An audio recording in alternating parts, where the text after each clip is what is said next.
नमस्कार, मैं हूं चरण सिंह राजपूत और आप देख रहे हैं fight for right. Sahara India और सहारा इंडिया के अलावा जितनी भी ठगी कंपनियां हैं उनके खिलाफ मोर्चा खुला हुआ है और सहारा इंडिया के खिलाफ मोर्चा खोल रखा है ऑल इंडिया जन आंदोलन संघर्ष न्याय मोर्चा ने। और सहारा इंडिया के अलावा दूसरी ठगी कंपनियां हैं उनके खिलाफ मोर्चा खोल रखा है ठगी पीड़ित जमाकर्ता परिवार ने। ठगी पीड़ित जमाकर्ता परिवार के राष्ट्रीय संयोजक है मदन लाल आजाद और ऑल इंडिया जन आंदोलन संघर्ष न्याय मोर्चा के राष्ट्रीय अध्यक्ष है अभयदेव शुक्ल। लगातार सहारा के खिलाफ प्रोटेस्ट को लेकर हम लोग दिखा रहे हैं और दूसरी ठगी कंपनी के खिलाफ भी दिखा रहे हैं। आज हमारे साथ जुड़े हैं ऑल इंडिया जन आंदोलन संघर्ष न्याय मोर्चा के राष्ट्रीय प्रवक्ता अनिल सिंह एडवोकेट जी। अनिल सिंह जी नमस्कार। बहुत बहुत स्वागत है आपका फाइट फॉर राइट के इस कार्यक्रम में। नमस्कार सर, आपका भी बहुत बहुत धन्यवाद कि आप चरण सिंह राजपूत, आपने फाइट फॉर राइट जैसे चैनल पे हम लोगों को 1 मिनट के लिए या कुछ देर के लिए हम लोगों को कुछ बोलने का और अपनी बातों को रखने का अवसर दिया। इसके लिए ये मीडिया के हम सभी आभारी रहेंगे। फाइट फॉर राइट के इस लाग ना लपेट कार्यक्रम में पहला ही प्रश्न है अनिल जी, मदन लाल आजाद अभयदेव शुक्ल के बीच ये कैसा विवाद और क्यों बढ़ रहा है? जी बहुत अच्छा क्वेश्चन है। एक्चुअली देखिए क्या होता है, जब 2 समानांतर रेखाएं जब खड़ी होती है, ये मैथ का सब्जेक्ट है ये, कि तो एक रेखा दूसरे रेखा को काटना चाहती है। एक रेखा कहता है हम आगे बढ़ेंगे तो दूसरी रेखा कहता है हम आगे बढ़ेंगे। तो ये एक्चुअली आपस में ये इसलिए इनके पीछे लड़ाई होती रहती है। एक संगठन दूसरे संगठन को चाहता है कि आगे निकल जाए होड़ में। इसके लिए आपस में लड़नी नहीं चाहिए। भारत में चाहे कोई भी संगठन हो, वो मदन लाल आजाद जी का संगठन हो या अभयदेव शुक्ला जी का संगठन हो या भारत में और किसी का भी कोई भी नाम से कोई संगठन हो, किसी भी संस्थापक के द्वारा स्थापित कोई संगठन हो, वो चाहे सहारा से पैसा वसूलने के लिए वो संगठन बना हो या भारत की 250-300 ऐसी कंपनियां जिसको कि अमित शाह ने पिछली सरकार में, अभी पिछली सरकार यानी कि 5 साल की इलेक्शन होती है ना, इसलिए मैं उसको 5 साल की इलेक्शन को एक सरकार कहता हूं। तो पिछली सरकार में उन्होंने अमित शाह ने एज ए होम मिनिस्टर, और जब इनको सहकारिता मंत्रालय दिया गया था तो करीब करीब कई कंपनियों को इन्होंने बैंड किया था कि इनको बंद कर दिया जाए ताकि ये वसूल नहीं सके समाज में पैसा। और उसके बाद उन्होंने कहा था कि एक न्यायिक ट्रिब्यूनल बैठे, जुडिशियल ट्रिब्यूनल, जो ठगी पीड़ितों को जो है सो कि न्याय दिला सके। तो ये मैं बता दूं कि ये जो शुक्ला जी हैं, अभयदेव शुक्ला जी, जो ऑल इंडिया जन आंदोलन संगठन न्याय मोर्चा के जो संस्थापक है, और एक ठगी पीड़ित जो जब तक है उसके हमारे हैं मदन लाल आजाद जी, दोनों बहुत अच्छे लोग हैं। लेकिन दिक्कत क्या है, लोगों को ये समझ नहीं पा रहे हैं ये दोनों संगठन के जो संस्थापक हैं कि हमको आपस में लड़ना चाहिए कि नहीं लड़ना चाहिए। इस चीज को ये नहीं समझ रहे हैं। लड़ने कहाँ है, लड़ना है किससे? जिसने ठगा उस कंपनी से लड़ना है। लड़ना है किससे? जो सरकार है जो मदद नहीं कर रही है उससे लड़ना है। लड़ना है किससे? उस कोर्ट से जो हमारे न्याय नहीं दे रहा है। लड़ना है किससे? उस पुलिस प्रशासन से जो हमारा साथ नहीं दे रहा है। लड़ना है किससे? उस तमाम मीडिया से जो गरीब, दबे, कुचले, ठगी और पीड़ित लोगों की आवाज नहीं बन पा रहे हैं। अनिल जी, एक्चुअली लड़ाई का ये कारण है, आपस में होड़ मची हुई है, जबकि इनको चाहिए कि आप अपना काम करिए, आप अपना काम कीजिए। सभी संगठनों को अपना अपना काम करने दीजिए और किसी भी कीमत पे कोई एक दूसरे को क्रॉस करने की कोशिश ना करे। क्रॉस मतलब गुना, मतलब टकराना। टकराने का क्या मतलब है भाई? अनिल जी, मैं तो कहता अनिल जी बीच में रोकना चाहूंगा। इसी फाइट फॉर राइट के लागना लपेट कार्यक्रम से अभयदेव शुक्ल और मदन लाल आजाद दोनों ने स्वीकार किया था अब कोई विवाद नहीं है और एक दूसरे के कार्यक्रम में जाने की भी बात कही थी। और मैंने खुद बोला था कि मदन लाल आजाद को नोएडा वाले प्रोटेस्ट में मैं लेकर आऊंगा। तो फिर ये ग्रुपबाजी क्यों? आपको क्या लग रहा है, इससे आंदोलन कमजोर नहीं होगा? बिल्कुल कमजोर होगा। और आपका सवाल बहुत वाजिब है। देखिए, नोएडा कौन सा ऐसा जगह है जो मैं बता दूं, भारत की राजधानी दिल्ली से सटा हुआ नोएडा प्राधिकरण एरिया है, ठीक है, जो यूपी के इलाके में आता है। दोनों बॉर्डर कहां जाकर के मिल जाती है। मकान इतने बने हुए हैं, रोड की पता नहीं चलेगा कि कब आप दिल्ली में है कब आप नोएडा में है, ठीक है। तो ये, और नोएडा ऐसा जगह है जहां सुब्रत राय, सहारा का, मीडिया का बहुत बड़ा, जैसे कि वहां से ऑफिस डील होता है। और कई कई बड़ी बड़ी जो है कि वहां जो है कि और सरकारी और प्राइवेट संस्थाएं हैं। नोएडा एक पॉश इलाका है, जैसे कि दिल्ली का कुछ नेहरू प्लेस और ये सब पॉश इलाका है और बहुत कमर्शियल और बहुत वीआईपी इलाका है। तो मैं बता दूं कि नोएडा हमारी भी इच्छा थी। मैं अनिल सिंह, एडवोकेट, संयुक्त ऑल इंडिया जन आंदोलन संघर्ष न्याय मोर्चा पार्टी प्रवक्ता और लीगल एडवाइजर, मैं बता दूं चरण सिंह जी कि हमारी भी इच्छा थी कि हम नोएडा में आए और सभी लोग मिल करके वहां अपनी आवाज उठाएं। उसमें सहारा के भी जो पीड़ित हुए लोग वो भी आएंगे। सहारा से पीड़ित वो चाहे सहारा इंडिया का ऑफिस का एम्प्लॉय किसी भी वर्ग से हो, वो मीडिया कर्मी हो, ऑफिस कर्मी हो, या सहारा में मैनेजमेंट जो मैनेजर लोग जो होते हैं वो कर्मी हो, कोई भी हो। और सहारा से जो ठगे गए जो एजेंट हैं, सहारा से जो ठगे गए जो इन्वेस्टर है वो भी आ जाए। और भी कोई ऐसे लोग हैं जो सहारा से दुखी हैं, वो तमाम लोग आए। और जितनी भी भारत में जो संगठन, बड़ी छोटी जो संगठन बनी हुई है, ये लोग आपस में मतभेद छोड़ करके एक साथ एक प्लेटफॉर्म पे एक जगह नोएडा में आ जाएं और कंधे से कंधा मिला करके, जैसे हम यहाँ हाथ मिला रहे हैं, ऐसे गलबहियां खेलते हुए लड़ाई करें। लेकिन दिक्कत क्या है, लोग आपस में सिर्फ अपना वर्चस्व की लड़ाई में, उसको बोलते हैं गैंगवार। मैं इसको शब्द अगर मैं बोलूं तो यह शायद उचित होगा। गैंगवार में क्या होता है, एक क्रिमिनल का ग्रुप दूसरे क्रिमिनल के ग्रुप से फाइटिंग करता है, गाली गलौज और गोलीबारी करता है, बम बारूद चलाता है। तो इस तरह की गैंगवार पॉलिटिकल इकाइयां भी करती है। आरजेडी चाहेगा कि बीजेपी को हटा दें, बीजेपी चाहेगा आरजेडी को हटा दें, कांग्रेस चाहेगा कि बीजेपी को हटा दें। तो इसको पॉलिटिकल वार या पॉलिटिकल गैंग वार बोलते हैं। तो इस टाइप का काम मैं कहता हूं पॉलिटिकल वाले कर रहे हैं, भैया उनको करने दो। आप ऐसी, मैं बता दूं, वो चाहे इंद्रवर्धन राठौर जी का है रंग दे बसंती, या राजन सिंह सूर्यवंशी का है भारतीय किसान करके कुछ उन्होंने अपना एक नाम रखा हुआ है।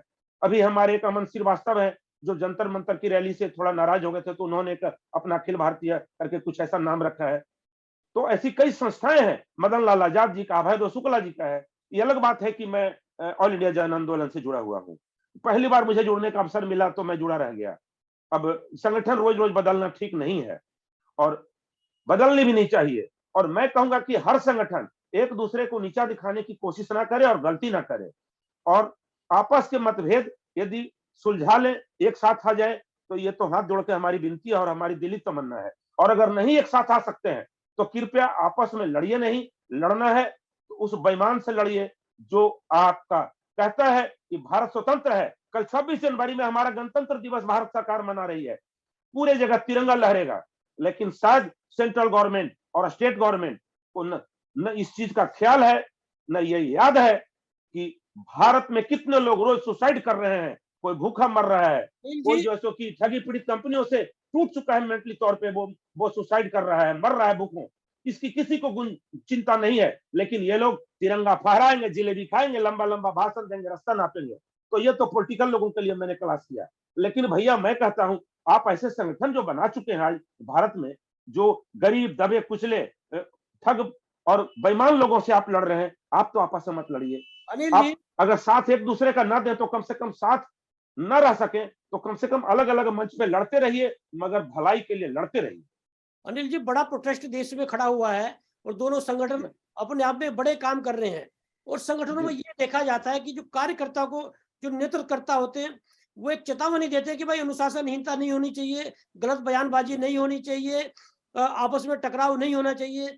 लेकिन यहाँ तो गजब स्थिति है, दोनों ही नेतृत्वकर्ता आपस में लड़ रहे हैं।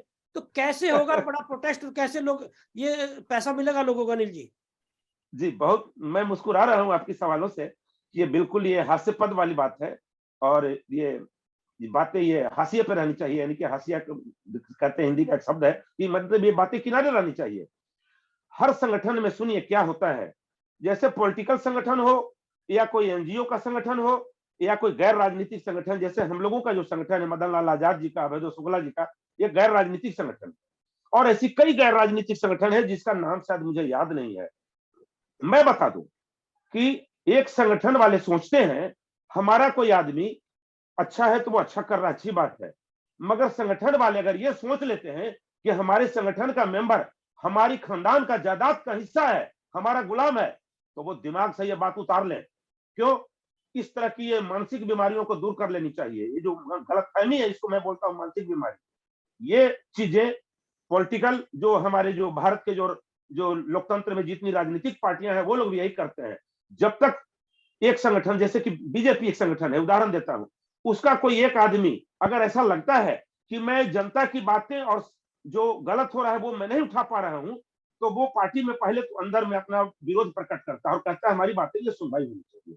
मगर वो जब नहीं कर पाता है, अपनी बातों को रख पाता है, तो वो संगठन से फिर अलग हो जाता है, तो किसी और संगठन बना लेता है, या नहीं तो वो किसी और संगठन से जुड़ जाता है। तो जिस संगठन से अलग हुआ तो लोग उसको बोलेगा, अरे तुम बिक गए का, गुलाम हो का, डर गए का। ये भाषा इस्तेमाल संगठन करता है। इस तरह के संगठन को मैं कहता हूं अपनी माइंडसेट सही कर लेनी चाहिए। वो चाहे मदन लाल आजाद जी का संगठन हो, चाहे अभय शुक्ला जी का हो, या मुंशी श्रीवास्तव जी का हो, किसी का भी हो, या कोई बीजेपी जैसी संगठन हो, या कोई आरजेडी जैसी संगठन हो। मतलब नहीं बनता है कि इस तरह के स्टेटमेंट आप जारी करें, किसी को जलील करें। कल तक जो आदमी आपके साथ था, आखिर ये हर लोगों को सोचना चाहिए कि हमसे जो अलग हो रहा है, कहीं ना कहीं वो हमसे दुखी है। और संगठन में एक एक आदमी का महत्व होता है। जैसे अगर संस्थापक अभय शुक्ला जी हैं, मैं पार्टी का प्रवक्ता हूं, तो एक साधारण सा कैडर आदमी जो मेंबर है संगठन का, उसका भी उतना ही महत्व, उसकी भी बातें उतनी ही सुनी जानी चाहिए। मगर सुन करके यह समझना चाहिए संगठन के लोगों को कि कौन सी बात हम सामने रखें और कौन से बात को सामने ना रखें। अनिल जी आप लंबे समय से जुड़े रहे हैं, शुरुआत से ही है, तो ये जो प्रोटेस्ट है सारा इंडिया के खिलाफ या दूसरी ठगी कंपनियों के खिलाफ, आप बेबाक रूप से बताइए कि किन किन लोगों का योगदान है इस आंदोलन को बड़ा करने में, और ये कैसे हुआ? बहुत अच्छा सवाल सर आपने किया। देखिए, ठगी पीड़ित कंपनियां काफी है, उसकी लिस्ट कम से कम 250 से ऊपर है। आप गूगल सर्च करेंगे कि जो बैन किया गया भारत सरकार से, मिनिस्ट्री ऑफ सहकारिता मंत्रालय से, या और जो भी डिपार्टमेंट से, तो आजाद भारत में 1947 अब तक में कोई गूगल सर्च करेगा तो उसको डाटा मिल जाएगा, या कोई आरटीआई फाइल करेगा गवर्नमेंट सेक्टर में तो उसको डाटा मिल जाएगा। हकीकत यह है कि हर दौर में कोई ना कोई एक संस्था खोला जिसको सेंट्रल गवर्नमेंट और स्टेट गवर्नमेंट ने मान्यता दिया, चाहे शारदा चिट फंड हो, या कोई रोज वैल्यू हो, या कोई पीएससीएल हो, सहारा इंडिया हो, जैसे अभी लेटेस्ट अभी घोटाला चल रहा है। तो हर बार संस्था खुली, संस्था ने व्यापार किया, लोगों को खूब मोटिवेट किया, अच्छे अच्छे सपने दिखाए, दिन में ही रात वाले ख्वाब दिखा दिए, जैसे सोए में आदमी अच्छे अच्छे ड्रीम देखता है। तो ख्वाब दिखाने के बाद जब उनकी संपत्ति को जब हड़प लिया, तो कई संगठन खड़े हो गए लड़ने के लिए, उनको न्याय दिलाने के लिए। लेकिन कुछ संगठन टूट भी गए, आपस में लड़ते लड़ते ही खत्म हो गए।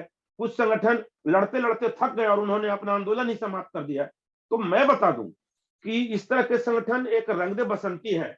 उनके हैं आपको इंद्रवर्धन राठौर, वो गुजरात से बिलोंग करते हैं, बड़ोदरा इलाके से।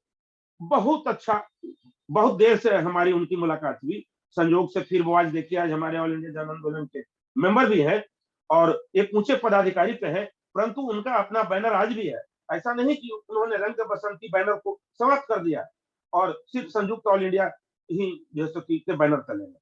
तो अब वो अपने हक के लिए लड़ रहे हैं। और मैं बता दूं कि मुझे उनके बारे में जो जानकारी है, या तो राजन सिंह सूर्यवंशी हैं, ये ऐसे लोग हैं जो एक लंबे अवधि से लड़ रहे थे, और बाद में हम लोगों को जानकारियां हुई, ऑल इंडिया जन आंदोलन का मैं मेंबर बना बहुत बाद में, और फिर बाद में मुझे यह भी पता चला कि भाई ये लोग लड़ रहे हैं। तो हमारी सबसे विनती थी कि सब एक बैनर तले आ जाइए, आपका जो बैनर है वो जो क्यों रहेगा, उस बैनर में कहीं कोई छेड़छाड़ नहीं होगा। सभी लोग बस एक एक बैनर तले आ जाए, झंडे के तले, और हम लोग मिल करके चलेंगे। क्योंकि ये हमारे हाथ में 5 अंगुली है, अगर एक एक अंगुली काट के अलग कर देंगे तो मुट्ठी जिंदगी भर नहीं बन पाएगी।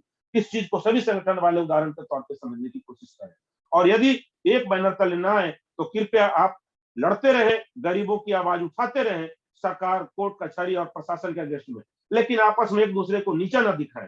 जैसे कि भद्दी और गंदी जबानों का प्रयोग चाहे तो मदन लाल आजाद जी कर देते हैं, या तो फिर शुक्ला जी कर देते हैं। मैं कहता हूं दोनों आप लोग बदतमीजी करना बंद कर दीजिए।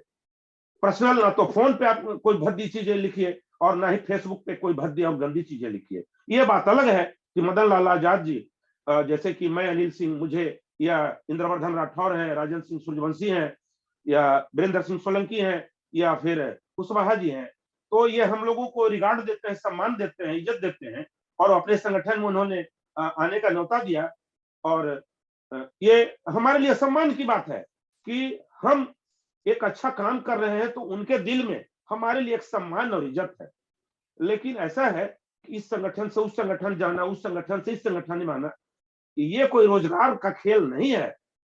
खेल ये है कि जैसे मदन लाल आजाद जी का जिस दिन आंदोलन हो रहा है, उस दिन यदि उनको लगता है ऐसा कि मैं अनिल सिंह को वो मदन लाल जी आजाद अगर ऐसा सोचते हैं कि वो ऑल इंडिया से हम लोग मुझे बुलाएंगे अनिल सिंह को, तो मेरा यह दायित्व बनता है कि हम उनकी आवाज बने और उनके दुख के साथी बने और उनके मंच को शेयर करें। अगर मेरे आज उन मैं अनिल सिंह बोल रहा हूं, अगर मेरा मदन लाल आजाद जी का मंच शेयर करने से यदि किसी ठगी पीड़ित लोगों का दुख का मैं आंसू पहुंच सकूं जो रो रहे हैं, तो इसमें गुनाह कौन सा हो जाएगा और क्या गलत काम हो जाएगा। यह मदन लाल आजाद जी ही कल तक तो हमारे साथ जंतर मंतर पे जो रैली जो हुई थी 5, 6, 7 अगस्त को, तो मदन लाल आजाद जी ने भी कहा था कि हम आएंगे और आपके साथ कंधे से कंधे मिलकर लड़ेंगे।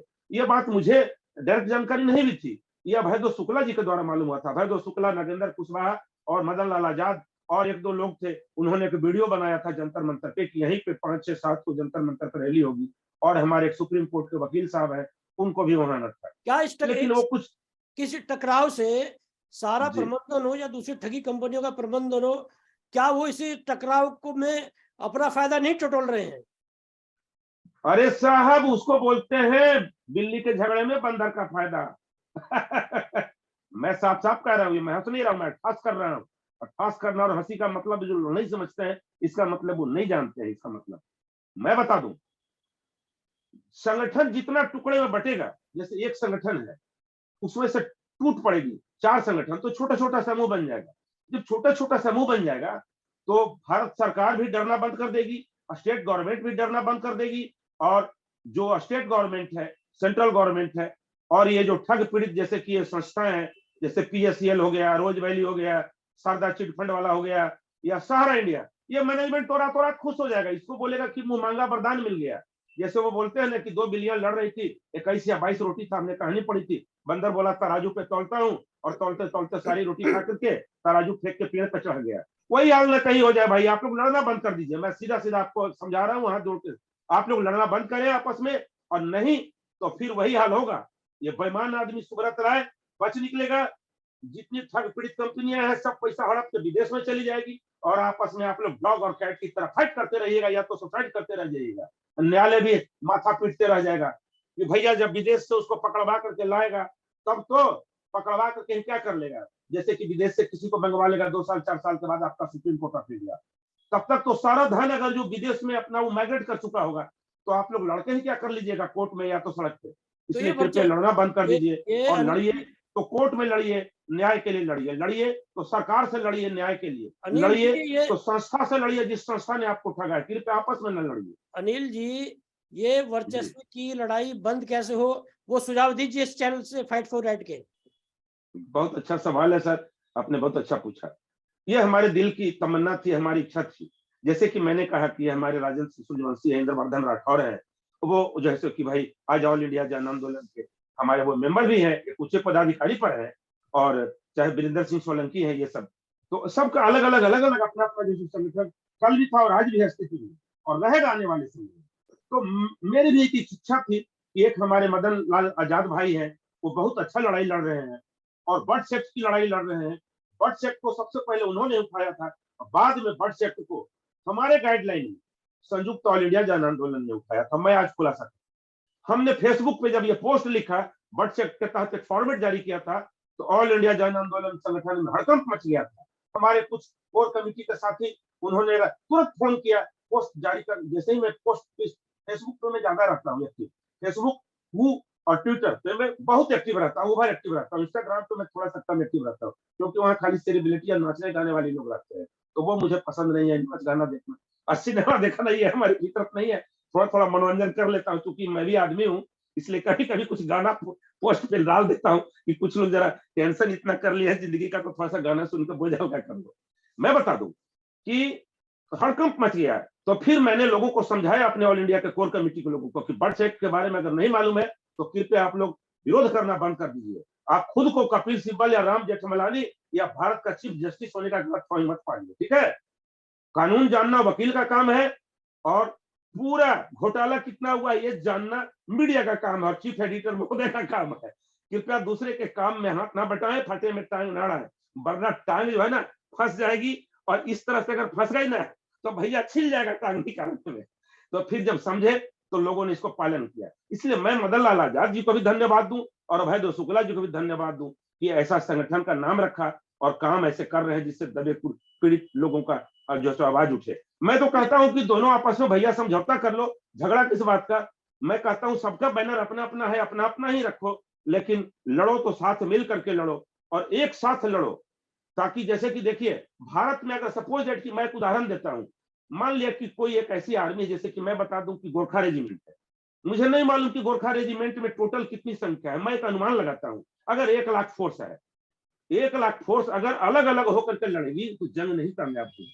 मगर 1,00,000 फोर्स अगर एक जगह एक बॉर्डर पे खड़ी हो गई और उसने जंग छेड़ दिया, तो मैं कहता हूं वो इलाका घंटे भर में साफ हो जाएगा और गोरखा रेजिमेंट उस इलाके पे फतह कर लेगी।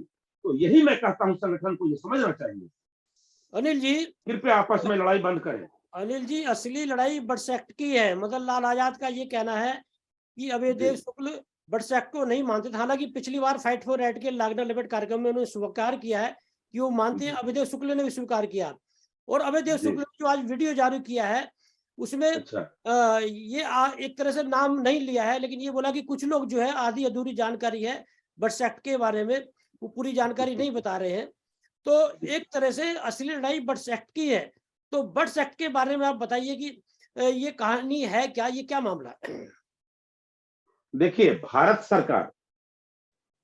सरकार आजादी के बाद से जो अच्छी सरकारें जो भी आई वो बट्स एक्ट के ऊपर में मेहनत कर रही थी। ये बात अलग है कि 2019 में बट्स एक्ट को संसद में पास किया गया और उस पर एक एक्शन ले लिया गया कि जितने भी जो कंपनी जो खोले और खोलने के बाद उन्होंने ठगा लोगों को, उससे जो पीड़ित हुए हैं लोग, जो यानी कि जो ठगे गए लोगों को कानूनी भाषा में पीड़ित लोग बोलते हैं, ठीक है। तो ऐसे ठग कंपनियों से कैसे पैसा वसूला जाए और उस कंपनी में काम करने वाले जो मैनेजमेंट है और जो एम्प्लॉय है उसको कैसे रास्ते पे लाया जाए और जिन लोगों ने ठगा उससे कैसे पैसा वसूल करके जो ठगे गए हैं उनको पैसा दिलाया जाए, इसके लिए भारत सरकार ने बहुत अच्छा काम किया। तो इसके लिए तो मैं भारत सरकार को बधाई दूं फाइट फॉर राइट के चैनल से कि मुझे ये बोलने का अवसर मिला कि इतना अच्छा कानून सरकार ने 2019 में पास किया। लेकिन उसमें एक इफ बट लगा दिया गया, जो कि हमारे स्टेट गवर्नमेंट और सेंट्रल गवर्नमेंट के बीच में एक इफ बट की एक बाउंड्री आती है। वो बाउंड्री क्या है सुनिए। भारत की संसद जब कोई कानून पास करती है तो उसमें एक सिस्टम है, हमारा ये जो गणराज्य है, कई राज्य मिलकर के एक केंद्र का स्थापना करती है, तो इसको बोलते हैं संघ।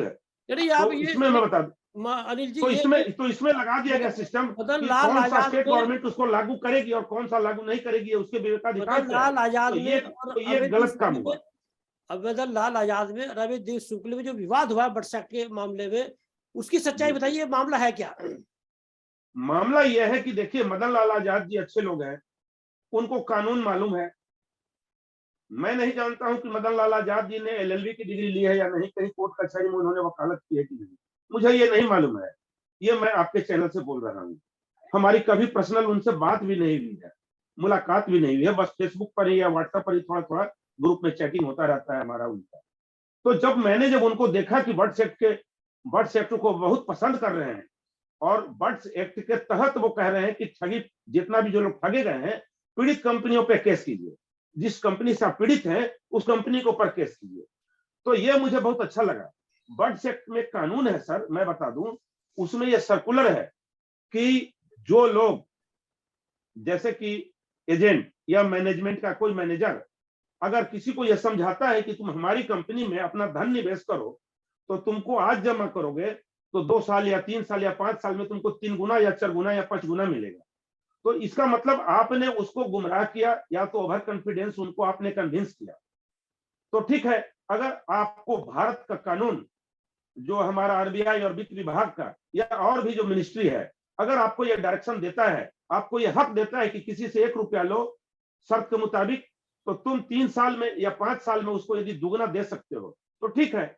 जब दे नहीं सकते हो तुम 5 साल में दुगना, तो फिर तुम उसको धोखा क्यों देते हो? और धोखा देने के बाद 5 साल पूरा हुआ भी नहीं तो उसको तुम दूसरे पॉलिसी में रीइन्वेस्ट करा देते हो। 5 साल के बाद यदि कोई दावा करता है कि मेरा पैसा दो, तो तुम देते नहीं हो, तो ऐसे बेईमान मेरा लोगों को मेरा रास्ते पे मेरा लाने के प्रश्न लिए ये आप जो है, मेरा प्रश्न ये है कि बर्ड्स एक्ट के जी, मामले में अभिदेव शुक्ल में और मदन लाला आजाद में जो विवाद हुआ वो कैसे हुआ, और दोनों में सही कौन था, गलत कौन था, और क्या मामला था, ये जी। मेरा प्रश्न है। बर्ड्स एक्ट, जी, बर्ड्स एक्ट के ऊपर लड़ाई थी, इसलिए मैं बर्ड्स एक्ट पर थोड़ी सी रोशनी डाल रहा था। बर्ड्स एक्ट में नियम है कि कोई कंपनी ने किसी को झूठा बोल के गुमराह किया, ठग लिया, तो जो एजेंट जो कन्विंस करेगा या जो मैनेजर ऑफिस में किसी को कन्विंस करेगा इस पॉलिसी में पैसा डालो इतने दिन के लिए तो तुमको इतना मिलेगा, और यदि उसको ठग लिया गया है वो बर्ड्स एक्ट के तहत केस करेगा, तो सरकार जब कोर्ट में जब केस जीत जाएगी तो उसके बाद क्या होगा, जितना उसका जमा धन है 3 गुना उसका जो है सो धन पीड़ित आदमी को वापस दिया जाएगा, और उस कंपनी की चल अचल संपत्ति जब्त कर ली जाएगी। जो एम्प्लॉय जो होगा उसमें, जो शीर्ष जो फाउंडर लोग होगा, जो मैनेजर लोग होगा, पर्सनल जो सिटिंग मैनेजर होगा, वो भी गिरफ्तार कर लिया जाएगा और उसको जल्दी बेल नहीं मिलेगा। बर्ड्स एक्ट में ये प्रोविजन है। और उस मैनेजमेंट में बैठे हुए तमाम अधिकारी और इसके जो फाउंडर होंगे, उस संस्था का चल अचल संपत्ति और बैंक बैलेंस सब फ्रीज कर लिया जाएगा, और जब्त करके सरकार पीड़ित लोगों को तो 3 गुना देगी ही देगी, और बाकी संपत्ति सब जब्त कर लेगी। इतना अच्छा व्यवस्था है। मदन लाल आजाद जी बर्ड्स एक्ट के तहत काम करने के लिए शुरू से तैयार कर रहे हैं, इसलिए मैं उनको धन्यवाद दूं फाइट फॉर राइट के चैनल से। बहुत अच्छी उन्होंने जो सो कि एक मैंने एक कहते कानूनी हथियार इस्तेमाल किया, लेकिन शुक्ला जी को ये शुरू में मालूम नहीं था। ये मुझे बोलते हुए कोई झिझक नहीं है, तो इसलिए झिझक नहीं है कि जब मैंने जब फॉर्मेट डाला था एप्लीकेशन का, तो अभय शुक्ला और नगेंद्र कुशवाहा जी थे, उन्होंने मुझे फोन करके कहा कि सर इसको तुरंत हटाइए सर, एजेंट लोगों में दहशत हो जाएगा, एजेंट लोग डर जाएगा। हमने कहा कि जो चोर बेईमान होगा वो डरेगा, या तो जो अज्ञानी है वो डरेगा, जिसको बर्ड्स एक्ट के बारे में मालूम नहीं है वो डरेगा। बर्ड्स एक्ट एक हथियार है। मैं बोल दूं कि कैसा हथियार है, जैसे कि आज हमारे पास ये गुरु गोविंद सिंह की दी हुई हमारे पास एक धार्मिक हथियार है, तो भैया इसके धार से कटेगा कौन? बेईमान, चोर, इंसान नहीं। तो कानून की धार से कौन कटता है? कानून की धार से वो कटेगा जो किसी को ठगेगा, जो बेईमानी करेगा। तो डरने की क्या बात है? तो जब मैंने समझाया, तब हमारे ऑल इंडिया जन आंदोलन के पदाधिकारी शांत हुए, फिर उन्होंने बर्ड्स एक्ट को गोद ले लिया, यानी कि तब शुक्ला जी और ऑल इंडिया जन आंदोलन जितने भी कुशवाहा जी उन्होंने उसको एक्सेप्ट किया, और हमने कई फॉर्मेट जारी कर दिए बर्ड्स एक्ट के, और हमने उनको काफी समझाया। मुझे समझाने में 1 महीना लग गया। और अब मैं आपको बता दूं फाइट फॉर राइट के चैनल से मदन लाल आजाद जी ने बहुत अच्छा काम किया बर्ड्स एक्ट के तहत, और कई संगठन जो अभी बर्ड्स एक्ट को नहीं जानते हैं, फाइट फॉर राइट के चैनल से आप जान लीजिए। जल्दी बेल नहीं मिलेगा सिविल कोर्ट से, मैं बता दूं। बर्ड्स एक्ट में यदि केस हो गया, कोई भी साधारण केस यदि आप साधारण दफा में डालते हैं और बर्ड्स एक्ट उसमें अगर नहीं लगाते हैं, तो आप एक एप्लीकेशन लिखिए बढ़िया से, और थानेदार को बोलिए कि इसे बर्ड्स एक्ट लागू करो, और नहीं अगर लागू करता है आज हमें तो आप बीच में राज्य के वित्त सचिव को जाकर के लिखिए, वो बर्ड्स एक्ट लागू करवाएगा, या तो कोर्ट में आप वकील के माध्यम से बर्ड्स एक्ट लगवाइए। बीच में बोलूं, आपके साथ इंसाफ होगा, जल्दी होगा। अनिल जी बीच में रोकना चाहूंगा। अभी आज जो वीडियो जारी किया अभिदेव शुक्ल ने, उसमें ये बोला कि एफआईआर दर्ज नहीं कराओगे और बर्ड्स एक्ट के तहत मामला दर्ज होगा तो उसमें गिरफ्तारी नहीं होगी, ऐसा है क्या? देखिए ये सही जानकारी नहीं। देखिए होता क्या है, पहले तो केस करना होगा, जिसको एफआईआर हम लोग बोलते हैं। एफआईआर कहाँ होता है? थाने में होता है। कोर्ट के केस को जानते हैं क्या बोलते हैं? उसको बोलते हैं कंप्लेंट केस, जो सीजीएम की अदालत में होता है। सिविल कोर्ट में हर डिस्ट्रिक्ट में एक सीजीएम बैठते हैं, वहां होता है। तो कोई भी गिरफ्तार कब होगा? जब केस करेंगे। अगर जनरल एफआईआर भी करेंगे और ऐसी दफाएं लगाएंगे जिसमें वो गिरफ्तारी उसकी निश्चित हो, तब तो गिरफ्तार होगा ना। और तो कुछ ऐसी दफाएं हैं जो जनरल जो आईपीसी है, जो जनरल दफाएं लगेगी, अरेस्ट वारंट तो फिर भी जारी होगा। लेकिन बर्ड्स एक्ट यदि हो गया, बर्ड्स एक्ट के तहत यदि आपने एफआईआर करा दिया, भाई देन देर उसकी गिरफ्तारी भी होगी, और बेल तो जल्दी लोअर कोर्ट से यानी सिविल कोर्ट से मिलेगा ही नहीं। मदन लाल आजाद का ये कहना है कि डीएम के ऑफिस में जाइए, वहां फॉर्म भरिए और बर्ड्स एक्ट के तहत आपका मामला दर्ज हो जाएगा। इसमें थोड़ा प्रकाश डालिए, क्लियर कर दीजिए इस पे। बिल्कुल सही है, मदन लाल आजाद जी ने जो कहा है सही है। उस तरह का फॉर्मेट हमने भी जारी किया, और मदन लाल आजाद जी ने जारी किया है। तो मैं ऑल इंडिया जन आंदोलन के कुछ पदाधिकारियों का नाम नहीं लूं तो अच्छा है, थोड़ा वो लोग कंफ्यूजन थे जब हमने जब ये लोगों को हाथ लगा ये कि भाई एक कई ग्रुपों में ये वायरल हो रहा है कि बर्ड्स एक्ट का फॉर्मेट है 3-4 पेज का, तो उसमें किसको ये एड्रेस करना है। तो हमसे पूछी गई एज ए लीगल एडवाइजर, आप बताइए। तो हमने अपने संगठन को भी और दूसरे संगठन के भी पदाधिकारियों को बोला कि देखिए सर, बट सेट का सिस्टम है, आर्थिक अपराध इकाई का पावर जानते हैं किसको है? जिला में डीएम को और एडीएम को, दो लोगों को आर्थिक अपराध इकाई खबर सुनने का पावर है। तो कोई भी आदमी बट एक्ट के तहत डीएम या तो एडीएम को लिख सकता है एप्लीकेशन, और बट एक्ट का जो फॉर्म है उसके तहत लिख सकता है। यदि उसको नहीं पूरा मालूम है रूल रेगुलेशन, किसी को फॉर्मेट नहीं मालूम है कि बट एक्ट का फॉर्मेट क्या है, कोई भी एप्लीकेशन लिखना है, अपना जो दुख है, आपको कैसे ठगा गया, सारी जानकारियां प्रूफ के साथ आप दें, आईडी प्रूफ के साथ में, और डीएम चाहे डीएम के जब भी देते हैं तो आप लिखिए कि हमारे इस एप्लीकेशन को एफआईआर के रूप में तब्दील करने का आदेश दिया जाए और बट एक्ट के तहत कानूनी कार्रवाई की जाए। बट एक्ट भी टाइम टू टाइम संशोधित होता रहा है, तो उसमें भी और कड़े कड़े नियम लागू करते गए। यानी कि बट एक्ट के तहत जो पिसेगा, मैं बता दूं, पिसेगा मतलब जो फंसेगा उसकी खैर नहीं है, और किसी भी कीमत पे वो बहुत जल्दी आपको उसको जेल जाना पड़ेगा, और उस कंपनी को और उस मैनेजमेंट के अधिकारी को आगे गए लोगों का पैसा भी वापस करना पड़ेगा, और मतलब नहीं मतलब ये कि उसमें थाने में जाने की जरूरत नहीं कि डीएम के यहाँ यदि आप फॉर्म भरते आवेदन देते हैं तो आपका मामला दर्ज माना जाएगा और गिरफ्तारी होगी।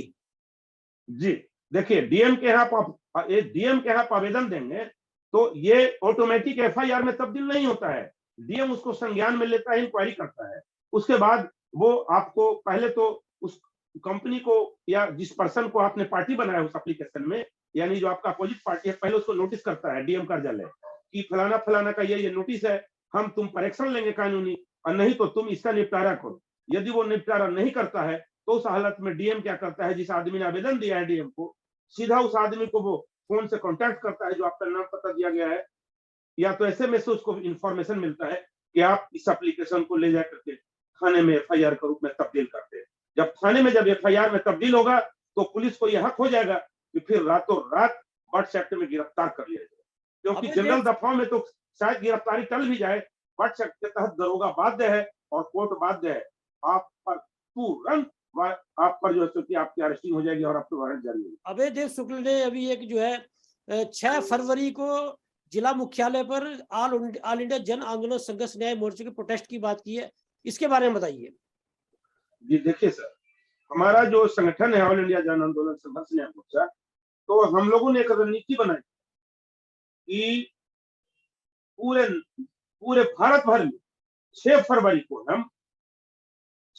को हम अपने सभी लोग जो जहां है अपने अपने जिला में डीएम यानी जिलाधिकारी या कलेक्टर जो कहें, जहां कलेक्टर साहब बैठते हैं या तो डीएम साहब बैठते हैं, उनको एक ज्ञापन देंगे 5 सूत्रीय कार्यक्रम। उसमें कुछ पॉइंट हैं कि सरकार इन ठग पीड़ितों कंपनियों पे एक्शन ले। दूसरी हमारी प्रमुख मांगे हैं कि एफआईआर दर्ज नहीं होता है, एफआईआर तो दर्ज आपको करना ही करना है, जो हमने जो आवेदन दे रखे हैं थाने या डीएम कार्यालय में उस पर एक्शन हो, ये सब उसमें अंडरस्टैंडिंग है। और सबसे बड़ी बात हमने उसमें यह भी रखा है कि सरकार जब अभी तो बहुत देर हो चुका है, मैं बता दूं कि पिछले 2 साल का डाटा अगर मैं बता दूं तो 1000-1500 लोग सुसाइड कर चुके हैं या तो मर चुके हैं। इसका भी डाटा हमने जारी कर चुका है डोजियर में प्रूफ के रूप में। तो हमारी सरकार से ये मांग है और डीएम से कि चूंकि आप आर्थिक अपराध इकाई के आप जो है कि भाई सुनने वाले आप सिटी ऑफिसर हैं, तो आप ये संज्ञान में ये है कि हम लोगों जो ठगे गए हैं, हम लोगों को सरकार अपने अकाउंट से पेमेंट करे, और जो सरकार जो सहारा से पीड़ित है हमको 100% हमारे खातों का पेमेंट करे, और उतना पैसा मूलधन ब्याज समेत सरकार सहारा इंडिया से वसूले। ये सब बहुत सी प्रमुख मांगे हैं। और मैं बता दूं सर कि मैं अनिल सिंह, ये ऑल इंडिया जन आंदोलन संघर्ष न्याय मोर्चा को मैं ये एडवाइस दे रहा हूं कि आपके चैनल से कि ये 6 फरवरी को ये कार्यक्रम होना है, इसको किया जाए। सभी लोग अपने अपने राज्य में 1 दिन का ये कार्यक्रम है, सभी लोग जाए शांतिपूर्वक और जाकर के वहां उनको ज्ञापन दे, आप अपने पेमेंट से निकालेंगे। और जो हमने जो डोजियर जो तैयार किया है सहारा के अगेंस्ट में, उसमें जितने जवाब है वो और एनेक्सर है वो प्रूफ है डोजियर का। डोजियर की एक कॉपी भी दें आप पूरे जवाब और एनेक्सर के साथ में, ताकि सहारा इंडिया की नींव हिल जाए। ये सुब्रत राय का जो मैनेजमेंट है, अभी तो पिछली बार मुरैना में भागते हुए उसका डायरेक्टर गिरफ्तार हुआ है ना, बाई चांस सुब्रत राय को भी भागने का मौका नहीं मिला। तमाम मैनेजमेंट हैंड टू माउथ हो जाए, रोज में हमने इतने प्रूफ रखे हैं। एजेंटों का टीडीएस घोटाला, इन्वेस्टर का टीडीएस घोटाला, और 20,000 रुपया से ऊपर जो कैश में नहीं देना है पेमेंट, कैश घोटाला, सब हमने प्रूफ दिया है। और इस वक्त हमारे पास खुद भी पड़ा हुआ है, मैं बता दूं। जी अनिल जी, टीडीएस समय का अभाव है, मेरे पास इस वक्त प्रूफ तक है, जो मेरा अकाउंट का खुद टीडीएस काट लिया था। हाँ, समय का अभाव है। अंत में जो विवाद अभयदेव शुक्ल और मदन लाल आजाद के बीच में हुआ है, अंत में मदन लाल आजाद और अभयदेव शुक्ल से क्या कहेंगे? दोनों से मैं यही कहूंगा कि देखिए, अभयदेव शुक्ला जी आप और मदन लाल आजाद जी आप कृपया आपस में माँ बहन बेटी रोटी करना और लड़ना बंद कर दीजिए, ठीक है? आपकी लड़ाई होनी चाहिए किससे? उन बेईमानों से, सुब्रत राय जैसे शारदा चिट फंड वाले जो बेईमान, जो कंपनी का मैनेजमेंट, उनसे होना चाहिए। ये जो सरकार जो है, सेंट्रल गवर्नमेंट और स्टेट गवर्नमेंट, जो बेईमानी पे उतरी हुई है, हम पीड़ित लोगों की बात नहीं सुनती है, ऐसे बेईमान सरकारों से आपकी लड़ाई होनी चाहिए। ऐसे पुलिस पदाधिकारी जो मन में बेईमानी रखते हैं, वर्दी तो पहनते हैं देश की सेवा के लिए, मगर एफआईआर एक्सेप्ट नहीं जल्दी करते हैं, इनके विरुद्ध लड़ाई होनी चाहिए। अगर एफआईआर दर्ज कर एक्सेप्ट कर लेते हैं तो साल भर उसमें कोई चार्जशीट केस जारी और अरेस्ट वारंट कोई प्रोग्रेस रिपोर्ट नहीं करते हैं। लड़ाई ऐसे लोगों के साथ होनी चाहिए, मगर कानूनी तरीके से। इसलिए मैं कहूं कि आपस में लड़ना बंद कर दीजिए और बर्ड्स एक्ट को एक हथियार बनाइए। जैसे कि आज भारत अग्नि 1, अग्नि 2, अग्नि 3, अग्नि 4, अग्नि 5 मिसाइल बनाया है, तो उसी तरह से बर्ड्स एक्ट का उपयोग करिए। बर्ड्स एक्ट एक जो है ना, बैलिस्टिक मिसाइल से कम नहीं है, मैं बता दूं। मिसाइल तो नहीं है, मगर कानूनी बैलिस्टिक मिसाइल है। जो इसके लपेटे में गया, वो कहते हैं फिल्मी स्टाइल में, ठाकुर तो गए हो। उसका बंटाधार है और रास्ते पे तो आएगा। अनिल जी, बहुत बहुत धन्यवाद आपका फाइट फॉर राइट के लाग ना लपेट कार्यक्रम में बात करने के लिए। जी, बहुत बहुत आपका भी धन्यवाद कि आपने मुझे अपने चैनल पे बोलने का मौका दिया। जय हिंद, जय भारत, नमस्कार। जय हिंद, जय भारत।